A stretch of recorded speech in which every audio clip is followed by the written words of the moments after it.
너는 그에게 이르라. 여호와께서 이와 같이 말씀하시기를 보라, 나는 내가 세운 것을 헐기도 하며 내가 심은 것을 뽑기도 하나니 온 땅에 그리하겠거늘.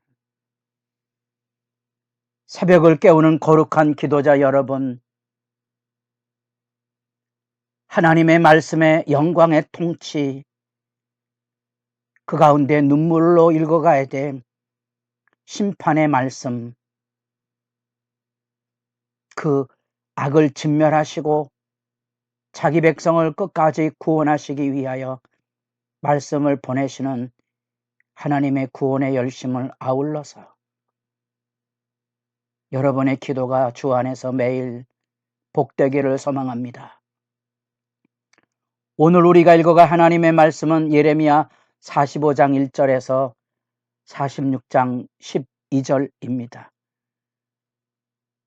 조금 단락별로 45장은 유다의 심판입니다. 36장 예레미야가 바룩을 통하여 두루마리의 말씀을 기록하게 하고 그 심판의 아픈 이야기들을 내용으로, 그리고 마치 그 마지막 말씀처럼 45장에 또다시 바룩에게 생명을 약속하는 내용으로 유다의 심판 전체 내용을 아우르는 것처럼 그렇게 구성이 되어 있습니다. 하나님의 구원의 열심을 잊지 마셔야 됩니다. 여기 이 말씀을 잊어버리면 심판을 면할 길이 없고, 그럼에도 불구하고 이렇게 하나님의 구원의 열심을 여러분들이 만날 수 있어야 하고요.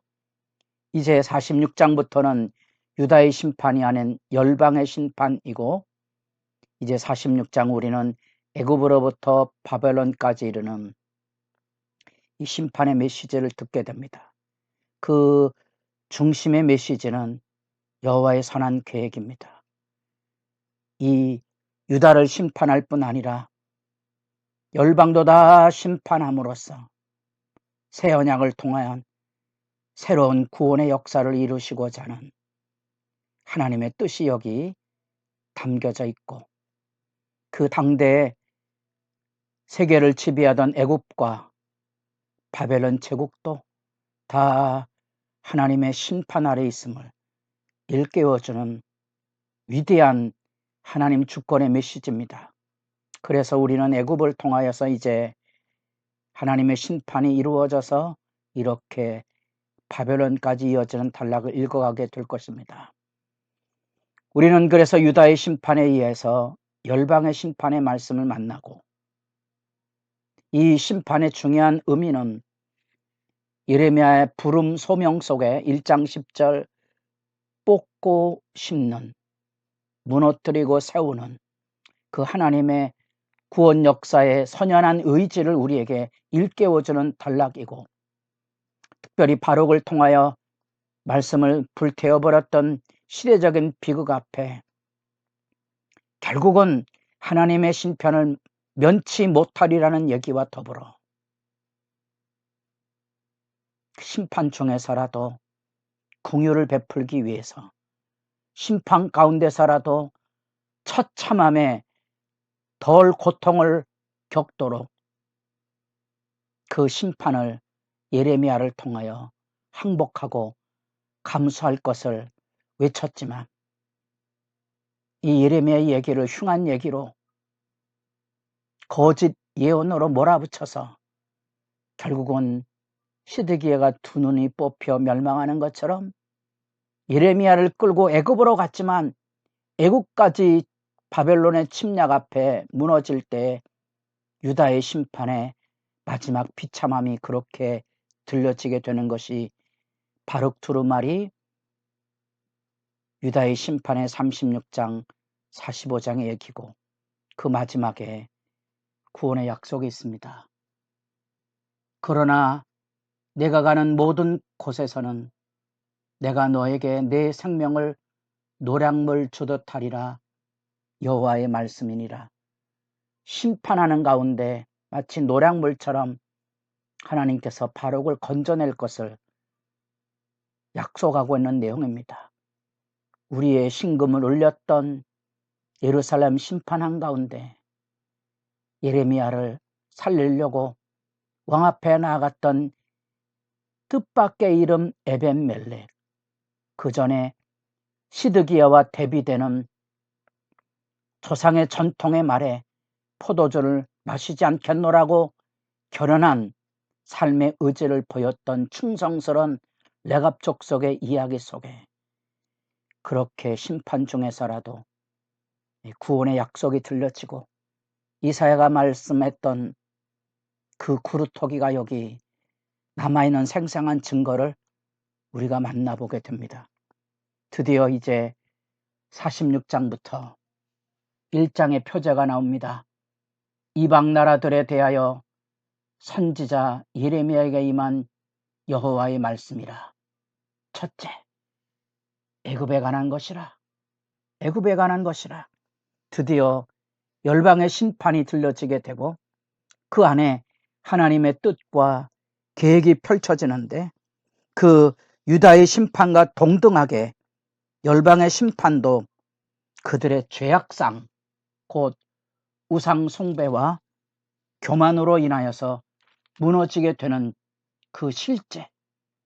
46장 내일 살펴볼 25절에 보면 만군의 여호와 이스라엘 하나님께서 말씀하시니라. 보라, 내가 너의 아몬과 바로와 애굽과 애굽신들과 왕들 곧 바로와 및 그를 의지하는 자들을 벌할 것이라.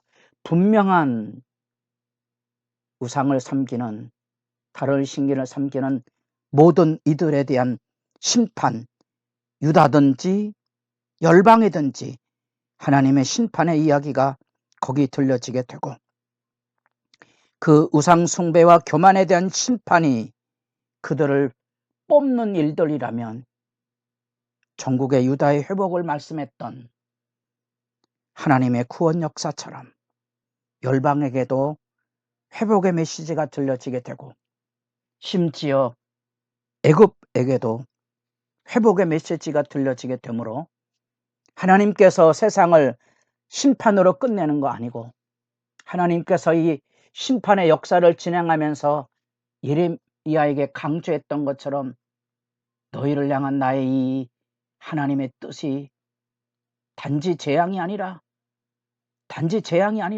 그 안에 미래와 소망을 주시려고 하는 하나님의 열심이 그곳에 담겨져 있음을 기억하실 필요가 있습니다. 그것이 하나님의 뜻입니다.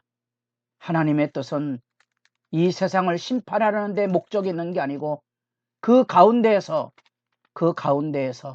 언제나 새로운 희망을 노래하고 그것을 기뻐하도록 하나님께서 그들을 초대하실 것이라는 거지요.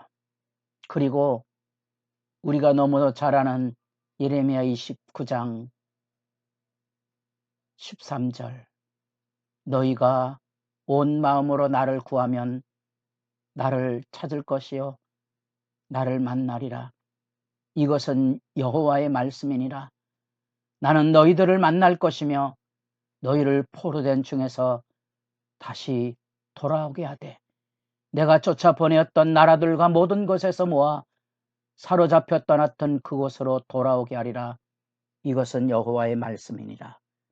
그것은 이스라엘 백성들에게 들려지는 약속일 뿐 아니라 이제 열방을 심판하심으로 열방도 동일하게 이 하나님의 구원의 길로 나오는 기회를 열어주시는 하나님의 뜻이 있다는 겁니다. 우리에게 익숙하지 않지만 이 유다 멸망기의 이 중동의 정세를 이 갈그미스 전투를 통하여 이 바벨론의 세력이 드디어 아수르를 무너뜨리고 제국으로 발돋움하는 그런 전투가 두 번에 걸쳐서 일어나게 됩니다. 애굽은 여기가 자기 앞동네이기 때문에 이 자기 앞동네 이 세력을 가지고 이 갈그미스 전투에 참여했다가 바벨론 제국에 의해서 무너지게 되지요. 그리고 이제 바벨론 제국이 이 애굽에까지 그 세력을 펼치고 있는 장면이고요.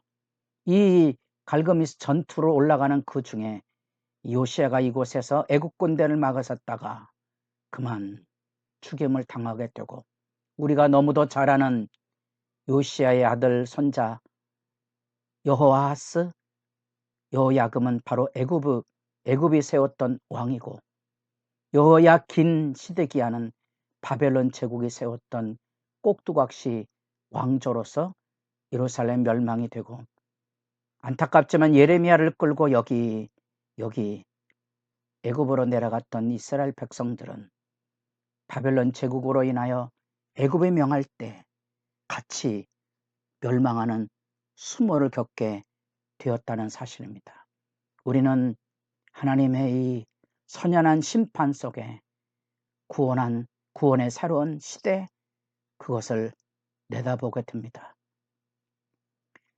말씀을 소각했던 시대에 바로 그 시련 속에 하나님의 구원의 열심이 그곳에서 들려지게 되고, 유다와 열방의 뽑고 심음의 구원의 새로운 역사에 대한 이제 우리에게는 지루한 이야기처럼 들려질지 모르지만 분명한 이야기, 열방을 심판할 때 그 중에 첫 번째 애굽으로부터 하나님의 심판이 여기 지금 서술이 되고 있습니다. 그렇게 애굽으로 내려가지 말라고 말씀했지만 구원의 역사의 1000년, 애굽에서 자기 백성을 구원하여 온 세상을 복주시렸던 하나님의 뜻이 무너지는 슬픈 역사에 애굽 심판은 우리로 하여금 가슴 저미게 하는 역사의 마지막입니다. 여러분의 기도가 진지해질 수 있기를 바랍니다.